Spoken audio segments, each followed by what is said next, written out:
স্বামী বিশেষ সময় অক্ষম হলে স্ত্রীর করণীয় কি হবে? যিনি কি মানুষের সাথে সবাস করতে পারে? দুই হাতের উপর সেজদা করলে সেজদা আদায় হবে কিনা? আজানের সময় কিছু খেলে গুনাহ হবে কিনা? নতুন কোনো কাপড় পরে না ধুয়ে নামাজ পড়ে নামাজের কোনো ক্ষতি হবে কিনা? স্মৃতিশক্তি কিভাবে বাড়ানো যায়? নামাজের সেজদা অবস্থায় যদি পা উঠে যায় তাহলে নামাজের কোনো সমস্যা হবে কিনা? আপন দুই বোনকে একত্রে বিয়ে করা যাবে কিনা? এই বিষয়ে ইসলাম কি বিধান? বিতরের নামাজ কি সূরা দিয়ে পড়তে হয়? নামাজ শেষে যায় নামাজ সালাম করা কি ঠিক? হস্তমৈথুনে হবু স্ত্রীর হক নষ্ট করা হয় কিনা? ভাঙা প্লেটে খাওয়া যাবে কিনা? শার্টের হাতা এবং প্যান্ট কি গুছিয়ে রেখে সালাত পড়া যাবে? নামাজের সময় পাশ দিয়ে কেউ গেলে বা আসলে আমার আম্মু নামাজের ভেতরেই তাকায়, এতে নামাজের কোনো সমস্যা হবে কিনা? অন্যদের গাছের ডাল আমাদের ছাদের উপর চলে আসলে আমরা কি ছাদের উপরের ডালের ফল খেতে পারবো? চলুন আপনাদের যে সমস্ত প্রশ্ন ইতিমধ্যে চলে আসছে সেগুলোর উত্তর দেওয়ার পালায় আমরা প্রবেশ করি। এইচ.এম. হাসান লিখেছেন, দুই হাতের উপর সেজদা করলে সেজদা আদায় হবে কিনা?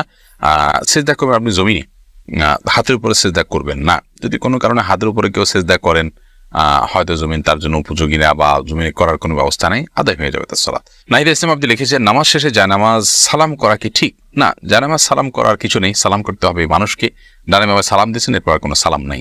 এরপরে কোনো কারোর সাথে আপনার হঠাৎ সাক্ষাৎ হয়েছে, সেই জায়গা থেকে আপনি সালাম দিতে পারেন, কিন্তু জায়নামাজকে সালাম দেওয়া এটি কোরআন সুন্নাহর কোনো নির্দেশনা নয়। এটি যদি সালাতের অংশ মনে করেন কেউ, সালাত পরবর্তী করণীয় মনে করেন কেউ, শরিয়া দৃষ্টিকোণ থেকে, ইসলামের দৃষ্টিকোণ থেকে, তাহলে সেটি বরং বিদআতে পর্যবেসিত হবে। ইসলামের নামে মন গড়া কোনো কিছু করলে সওয়াব হয় না, বরং আরো বিপরীতে গুনাহ হয়। জুলেখা খাতুন আপনি লিখেছেন, নতুন কোনো কাপড় পরে না ধুয়ে নামাজ পড়ে নামাজের কোনো ক্ষতি হবে কিনা? নতুন কোনো কাপড় পরলে সেটা ধুয়েই পড়তে হবে এমন কোনো বাধ্যবাধকতা নেই। কারণ নতুন কাপড় মানেই যে সেটা নাপাক, সেটাতে অপবিত্রতা আছে এমনটি দৃষ্টিতে নন আপনি, তাহলে এটি ধোয়াটা বাদ কেন হতে যাবে? তবে হ্যাঁ, আপনারা যদি নতুন কাপড় কেনার পর দেখলেন যে সেখানে কোনো নাপাক আছে, তাহলে ওই জায়গায় সেই নাপাকটা ধোয়াটাই হলো আবশ্যক। অতএব শরীর দৃষ্টিকোণ থেকে নতুন কাপড় ধুয়ে পড়তে হবে এমন কোনো বাধ্যবাধকতা নেই। আশফাকুর রহমান আপনি লিখেছেন, স্মৃতিশক্তি কিভাবে বাড়ানো যায়? আমার তেমন কিছুই মনে থাকে না, একদিকে পড়ি অন্যদিকে ভুলে যাই।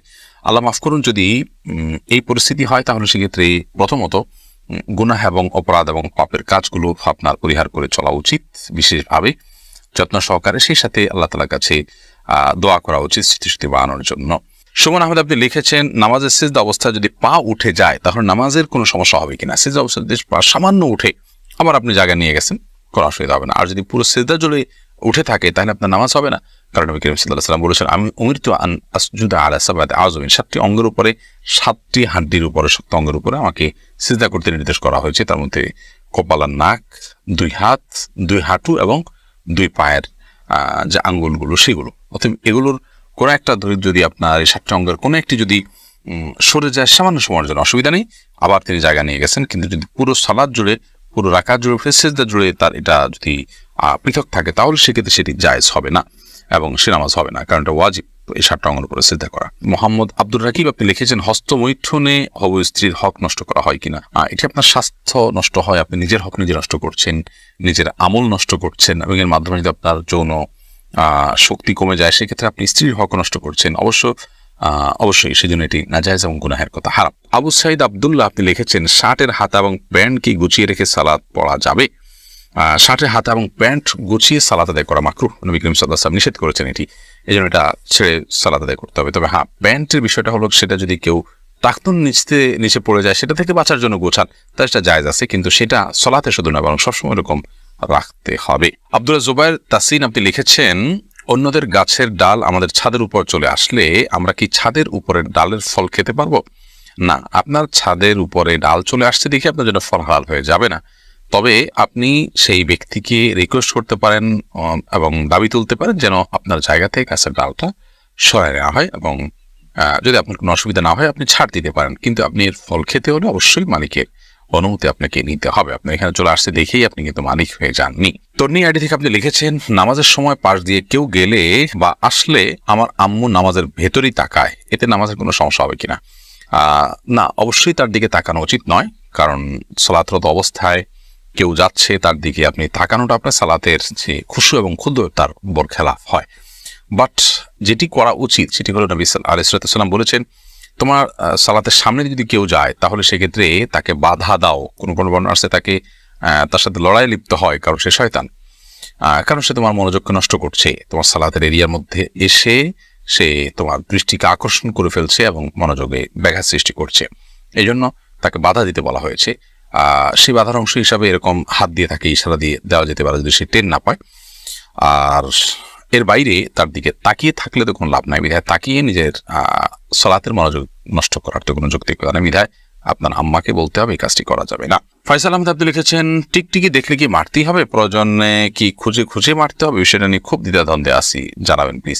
না, খুঁজে খুঁজেই আপনাকে মারতে হবে এমন কিছু এমন কোনো বাধ্যবাধকতা নেই, বরং আপনার চোখে পড়েছে উপদ্রব করে আপনি মারবেন, কিন্তু এটার জন্য আপনি খুঁজে খুঁজে বেড়াবেন, এটার পিছিয়ে পিছিয়ে ঘুরে বেড়াবেন, আপনার অনুসন্ধান করে বেড়াবেন, এই কথা হাদিসে বলা হয়নি। প্রজাপতি নীর থেকে আপনি লিখেছেন, ভাঙা প্লেটে খাওয়া যাবে কিনা?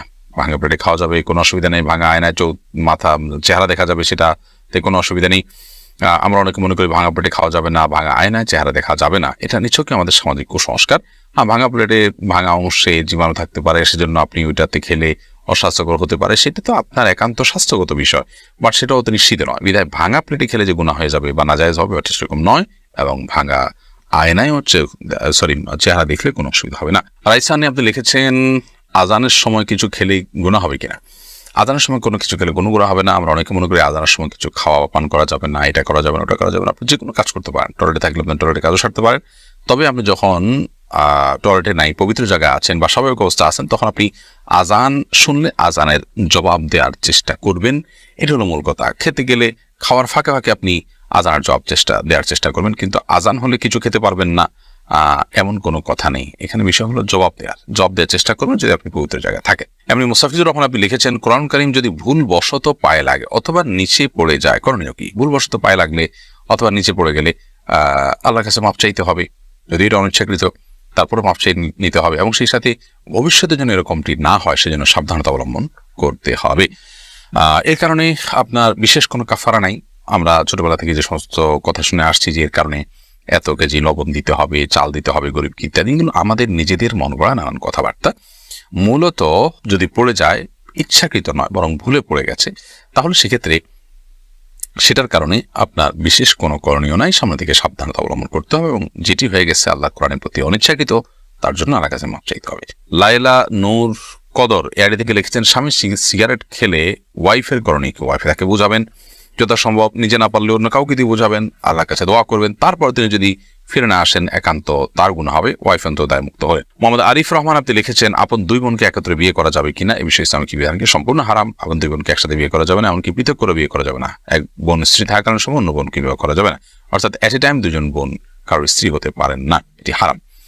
শুধু এটি নয়, এমন দুজন নারীকে একসাথে স্ত্রী হিসেবে রাখা যাবে না যেই দুজন নারীর একজন পুরুষ হলে আরেকজনের সাথে তাদের নিজেদের বিয়ে জায়েজ হতো না, এরকম সম্পর্কের দুজন নারীকে একসাথে স্ত্রী হিসাবে রাখা জায়েজ নয়।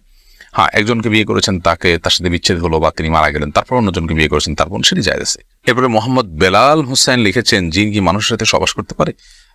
জিন মানুষের স্ত্রী মিলনে মানুষের সাথে সামিল হতে পারে বলে বর্ণনা থেকে বোঝা যায়। বিশেষ করে যখন বিসমিল্লাহ কেউ পাঠ না করে, তখন জিন সেখানে সামিল, খুব ভয়াবহ কথা অবশ্য।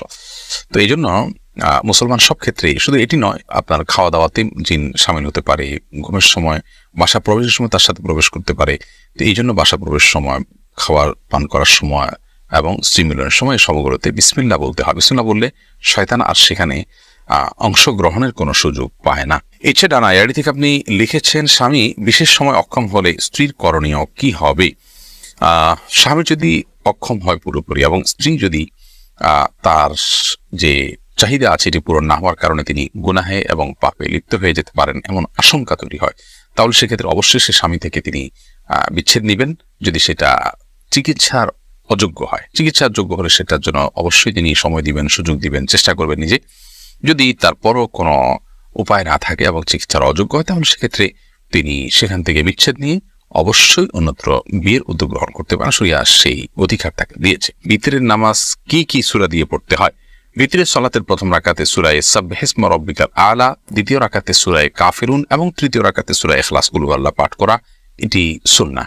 নবী করিম সাল্লাল্লাহু আলাইহি ওয়াসাল্লাম বিতরের সালাতে সচরাচর এই সূরাগুলো তেলাওয়াত করতেন। আপনি এই সূরাগুলো তেলাওয়াত করতে পারেন বা করার চেষ্টা করা উচিত।